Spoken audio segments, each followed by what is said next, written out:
Nicole Huntsman here from moderncosmic.com. We have got our sun sign compatibility here on this video. If you know what sun sign means, fast forward to the timestamp you see or the description of the video. So in Western astrology, we take the year, the 12 calendar months, okay, and we divide them up according to the Earth's relationship to the sun. And this makes sense if you think back in the day when we were farmers. The movement of the sun, it's actually our movement, the tilt of our Earth relative to the sun and how it affects the seasons was very important. Springtime, time to plant, summertime to take care of and tend the fields, and of course fall time to harvest, and then winter was time to preserve the things that you had stored and make them last till spring again. Now, in astrology, we look at these 4 important dates that are repeatable, they happen every year, and they are the spring equinox, the summer solstice, the fall equinox, and the winter solstice, okay?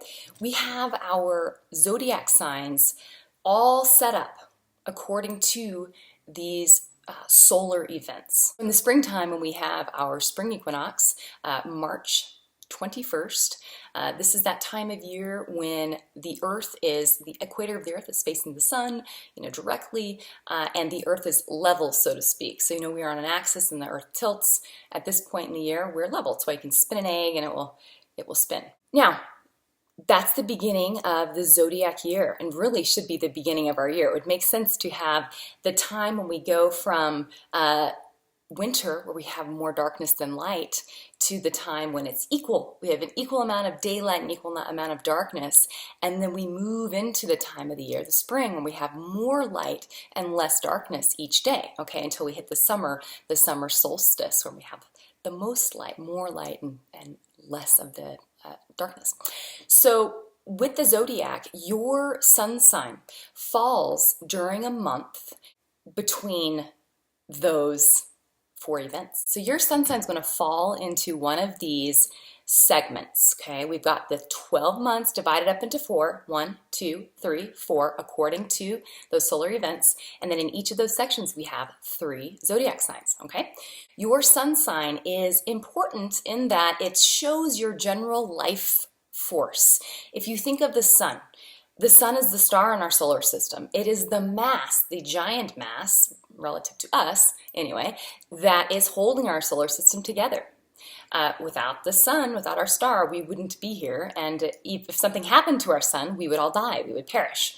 We eat food that's made from the energy of the sun. We are literally made of sun, which is pretty cool. Someone's sun sign shows you the basic premise upon which their personality is built. It's like a canvas that we're going to paint upon.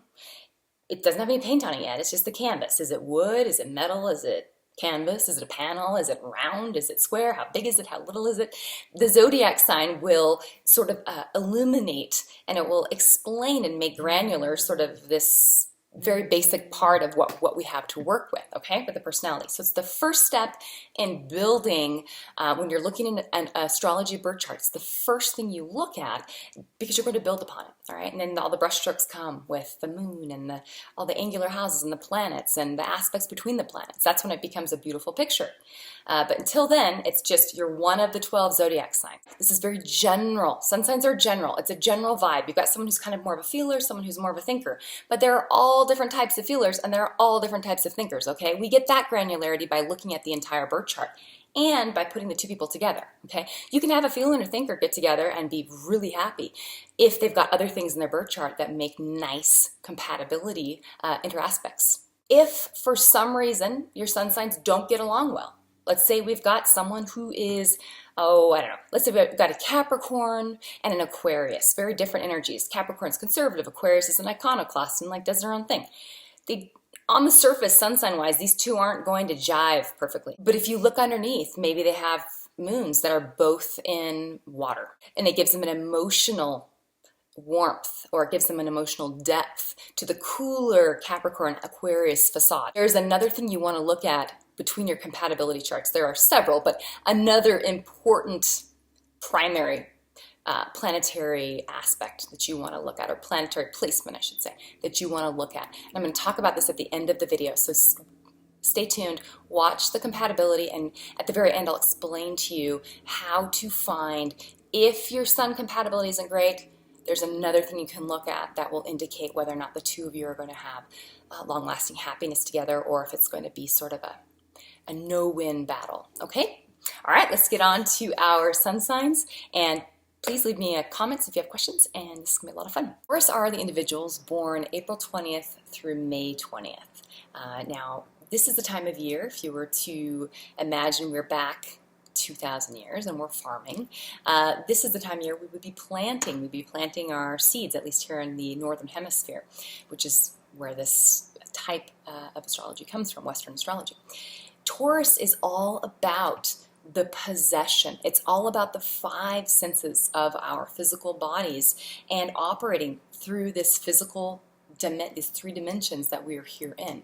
So Taurus, ruled by Venus, has to do with the sensual pleasures of the body, but also this idea that we can, as individual protagonists in our own story, possess things. So this is our money, this is our physical possessions, and this is also things more abstract, I suppose. Our self-esteem and our talents, the things that we possess inside of ourselves. Taurus sun signs are slower moving, predictable. They like things to unfold in a way where they know what to expect. And if you think about a farm and you think about planting seeds, you do them if you want to be productive with your farm. You plant them in rows and you do them a certain amount of space between each other, and you water them regularly, and there's a consistency there, okay? There's a routine and an earthy sort of habit that is followed in order to be productive. Have a concrete, practical way of thinking, or way of being rather, because this is a sun sign. With a Taurus, you do have someone who's somewhat stubborn. They have in their mind a plan for how they'd like things to unfold, and they'll get there when they're going to get there, and you can't push them and prod them, okay? Now also, Taurus being ruled by Venus, these individuals appreciate nice things. A lot of times someone who has strong Taurus in their chart, they either like luxury items, they're highly motivated by working hard and making money, or they enjoy the arts, music, whether it's creating it or just listening to it and enjoying it and being a patron of the arts and music. These are very Taurus, and Taurus loves food. Again, and sex. This is the body, being in a body, having a spirit in this human form where we get to experience the pleasures of what comes with this body. On the high side with Taurus, we have steadfast, loyal, determined, artistic, usually. Sometimes they're not artistic. Sometimes it comes out in other ways, like it comes out in the enjoyment of the arts or the enjoyment of food and these things I've talked about before, the five senses. They are understanding and affectionate. They're calm. They like peace and harmony in their relationships. Okay, this is Venusian. They're practical, sensual, passionate people.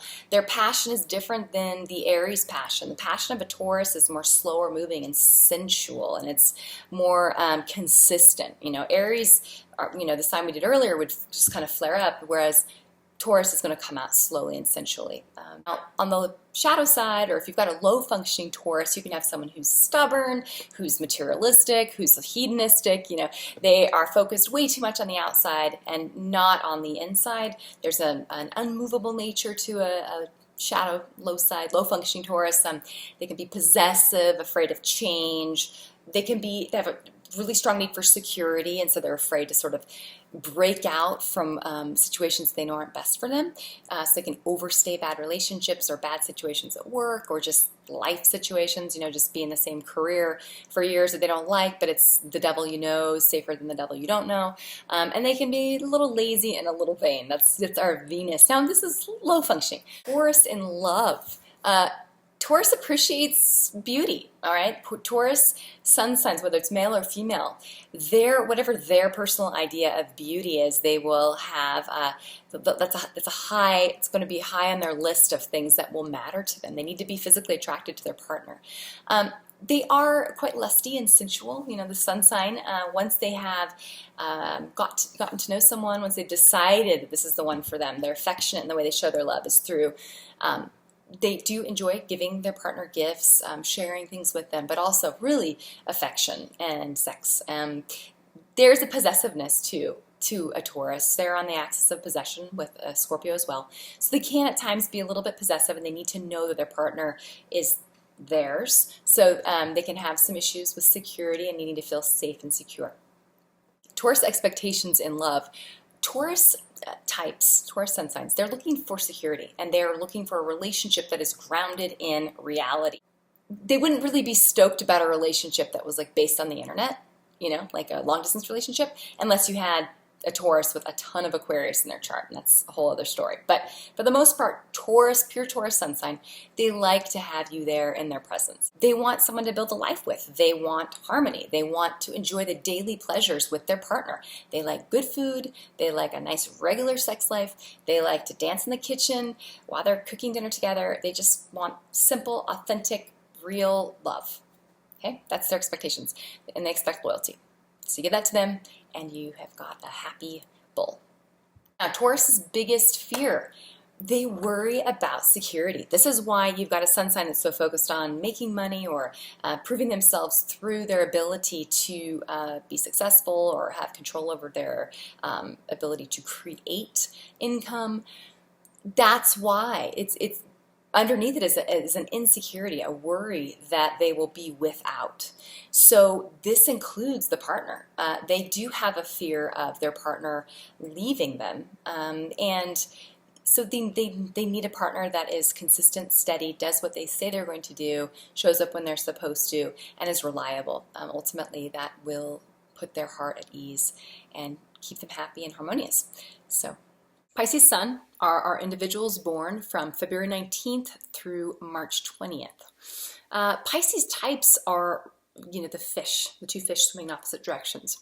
This suggests the mutable nature of the Pisces, the occasional go with the flow nature, and the passivity that sometimes can accompany a Pisces personality type, where on the high side it can be flexibility, and they can sort of, again, go with the flow. It's better to be a willow, that's going to bend in the wind rather than an oak tree that's got branches that are about to be blasted off.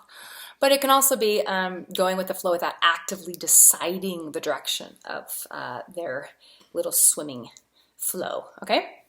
Now, with Pisces also ruled by Neptune, this is Neptunian energy to me is this higher octave of Venus. Venus is our planet that's to do with love and harmonizing and beauty, but it's more of a pleasure-based, kind of almost a selfish version of love. Neptune is the love that is compassion. It's the Christed, selfless version of love. It's self-sacrifice. It's that higher ideal of love, and it would be the love that holds the universe together. That's the sign that rules Pisces. So when you've got this translated through a personality, someone who has a natural compassion to them, and there's also this sensitivity and this sponge-like quality to a Pisces because they understand the oneness. So they understand the connection between themselves and other people, meaning they also see deeper levels of humans, of other humans, and they see the soul level, and they have compassion for people. Like they get why people are terrible at times and wonderful at other times, and they are okay with kind of sitting with all of that, and they're very accepting, and unlike my dogs who are fighting with each other, they're very accepting of people's flaws and faults. And sometimes that means they get themselves into situations where they're in unhealthy relationships, where there's abuse, or there's, if not physical, some sort of kind of them being taken advantage of. That can happen with our Pisces types. Pisces men sometimes will go after the female as sort of the knight in shining armor because he needs to have this higher purpose he's serving. So if you see someone who needs him, who needs to be healed, he will then try to step into that role. Pisces females as well. Pisces females are like notorious for going for kind of the bad boy, thinking that she can help him clean up his act and that he will finally fall in love and finally come to this place of harmony and balance in his life and be happy through her sort of all-sacrificing love. Of course, we kind of know where that story goes, and it's not really fairy tale. The ending, usually the Pisces end up being disillusioned by the relationships, hurt, and they, a lot of times, the thing of Pisces too is there can be, we'll go into the high functioning, low functioning, but there can be an emotional enmeshment that happens. So with that, actually, let's move into the functions. Let's move into high functioning and low functioning. So high-functioning Pisces, you've got someone, again, compassionate, loving, they're sensitive to their partner's needs. They recognize when you need something and they're willing to fill that need. They're very comfortable in that role of taking care of people's needs. They're self-sacrificing. There's a kindness there. There is a go with the flow quality too. They're going to be devoted to their partner, and wherever that partner wants to go, many times a Pisces will defer to the partner. They're intuitive. They've got this egoless quality to them, which makes them feel kind of like old souls. It feels like they're getting everything. We're still kind of like, each of us is sort of maybe focused on a certain part of relating. It's like the Pisces gets the whole thing, and so they're just kind of sitting back watching you, just kind of like laid back and going, oh, you're going to do that right now. Okay. You know, there can be that quality to Pisces. There's this wisdom there. But also, you know, with this tendency to give, and to take care of people, and to not express what it is that they need. A lot of times Pisces are, because they're so like egoless, they're just like, whatever. And go with the flow, so they just don't like say what they need. Their partner, they could end up with partners. They do a lot of times end up with partners take advantage of them, or that take advantage of their good graces and don't reciprocate the same kind of love. Also, another thing would be they've got a natural intuition, as all of the water signs do.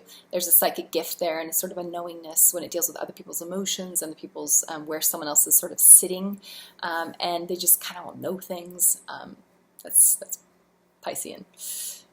Okay, low functioning Pisces. Big issue with Pisces and Virgo is the issue of self-martyrdom.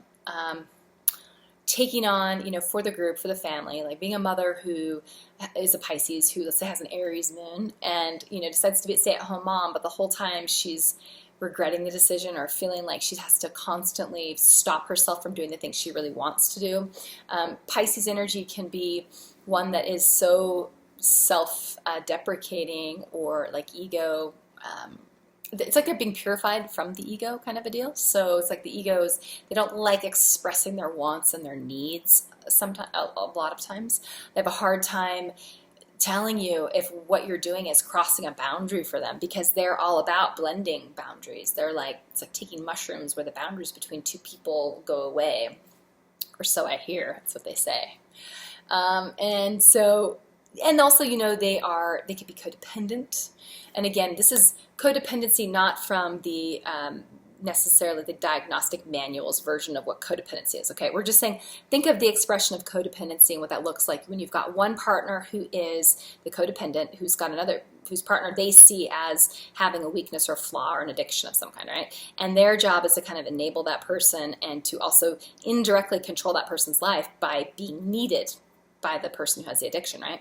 And in turn, that gives them a sense of safety and security. So Pisces can step into these roles quite frequently. Anyone who's got 12th house, 6th house, Pisces sun, moon, Virgo sun, moon, even rising sign to a certain extent, will experience these relationships. It's just part of your soul path with this energy. It's these relationships that are a little bit unbalanced and unfair, where one person's serving the other one without being served in return. Okay? And also those issues of the codependent relationship, perhaps with a narcissist. Again, I'm using these terms loosely, okay, to just help you understand, to sort of illustrate what I'm trying to say here. So you could see a Pisces with a narcissistic type personality, where the Pisces takes care of this narcissist's needs, does everything for them, cleans their house, takes care of their pets, does their laundry, blah, blah, blah, whatever, pays the bills, and really kind of gets nothing in return. And in fact, that narcissist actually ends up leaving them or cheating on them. You know, that kind of thing. That's a Pisces. It can be a Pisces lot in life. Pisces has to learn that they're worthy of receiving that love in return, and that even though you're seeing the soul in somebody, they can still, all of us have beautiful souls, all of us, right? But sometimes in this particular incarnation, we may not be operating and behaving in a way that we're allowing that good part of us to be expressed. We might express the asshole side of us. And so just the Pisces need to be careful that they are really clear in their romantic relationships about where their partner's coming from, and not what they are projecting onto the partner or what they think the partner is like on the inside, and that waiting game where you're waiting for that sweet part to come out, because it's most likely never going to come out. They can be a little elusive. They can sometimes, with a partner might have a hard time pinning them down. Like, how do you really feel? What are you really thinking about this? The partner might always kind of feel like the Pisces is holding something back. And they can be. Or they can just be typical Pisces, where they kind of don't know themselves. They're not quite sure. They're like, oh, I don't know. You know, it just is. You know, that's a Pisces sentimentality. The codependency I mentioned, they can also at times Pisces can have this need for validation from a partner. This is an unhealthy Pisces. Again, this is a Pisces who's wanting to merge and and mesh with the partner in a way that's not healthy. And because Pisces is this nebulous, mutable energy, if they have a really strong partner, the partner will give them shape and structure, and they'll feel like they have a purpose and a meaning and a belonging, and then they'll kind of know what to do with themselves. So a lot of times Pisces types will really want this partner to kind of make things make sense for them. They may already know what they know in this really subconscious way, but they need this partner who can externalize that for them, so they'll project onto the partner. And so hopefully they're not projecting the part of them that needs to be seen as this savior or this healer in a negative way. Hopefully they can find a partner where it works, where they can express that in a positive way of interdependent love. So with Pisces, we have the givers of our zodiac. These are the compassionate souls that know how to heal another human through a very soulful method. They're able to see you for who you really are, and I think many times that's all that someone needs, is to really be seen. But the other person's not always ready to be seen. The other person's not always ready to be healed. So sometimes in love, they can be a little disappointed when they're waiting around for someone to sort of improve themselves, and this person never kind of rises up to the level that the Pisces knows that person is at. They just get here and never up to here. But with the Pisces, this ability in a relationship to sort of, they can shape themselves because they've got this flexibility with their personality, and this mutability, this sort of I was thinking of them as a mermaid rather than the fish. That to me is a perfect symbol for a Pisces. It's this beautiful mermaid shimmering in the distance that the partner can never get to. It's that pot of gold at the end of the rainbow. You can never quite get there. There's an elusive quality. And I have a sense that a Pisces themselves never fully knows themselves, and through partnership, many times that merge with a partner, it's almost like they can sublimate or send their own ego energy through the partner and see it reflected in the partner's behavior and actions, and then they can understand themselves better. If that makes any sense. That was really quite deep or abstract, so I hope it made sense. With Pisces, their expectations, though, in love, they have this idea of the soulmate, the soul union, which is really what they want. And so hopefully, you're healthy Pisces and you found someone else who's coming from that same place, and someone you can merge with in a healthy way where you've got an interdependent relationship and this deep connected love, but it's not operating from a place of needing to control the partner or needing to have the partnership give you security, okay? The boundaries, that's the one thing, they want their boundaries kind of eliminated between themselves and their partner. They want no boundaries. They want a connection that's very pure. So, that can be uncomfortable for some people. Some people don't want to have the foundation taken out from underneath their building, which is, Pisces can do that. All the water signs, Scorps can too, and so can Cancers. They can kind of try and build underneath your building, you're like, whoa, you need to back it up and put it out here, not under my building, because that's really uncomfortable. You're taking from my security for your own security, okay? So Pisces need to be able to have that merge with the partner, have that openness with the partner and that connectedness, while allowing their partner freedom to feel however they feel. The partner, may not always want to be mushy, squished up against you, literally or figuratively, all right? Pisces' biggest secret, fear, is kind of like that they'll drift off into oblivion in a sense. Now this is quite abstract, but imagine it's this idea that the earthly life is not really meant for them. It's this idea that they're from elsewhere, they don't belong here, that they can never quite find that other twin soul, that twin flame that they can blend with and merge with in perfect harmony and unison and oneness. And because of that they will drift away. So the emotions are deep for a Pisces, and they can go to places that are, full of despair if they feel like they don't have hope for their future, for this oneness idea, for this total acceptance of who they are on a very deep soul level, the way that they will see and accept someone else. So their fear is ultimately just kind of floating out into the sea alone, into the oblivion, really, into the nothingness, the abyss. So they need a partner that's grounded, that is directed and can kind of give some shape to the parts of them that are more mutable and flexible and bendable. Taurus and Pisces really like this combination. I think both of these, it's interesting because not every zodiac sign sort of has its perfect kind of coupling, but Taurus and Pisces is really lovely together. The attraction here is you've got Taurus, which is this earthy, contained personality type. And then you have Pisces, which is quite fluid and watery and, you know, sort of bends and flows in their relationships and shapes themselves to the partner. So the partner having a nice, solid, strong, earthy partner goes really well with this watery personality of the Pisces. So it's a nice initial attraction. Okay, long-term interaction between these two will be harmonious, most likely. The Pisces will be good at caring for the Taurus's physical needs, maybe sometimes forgetting things, because Pisces can be a little absent-minded, but Pisces will appreciate having someone to care for.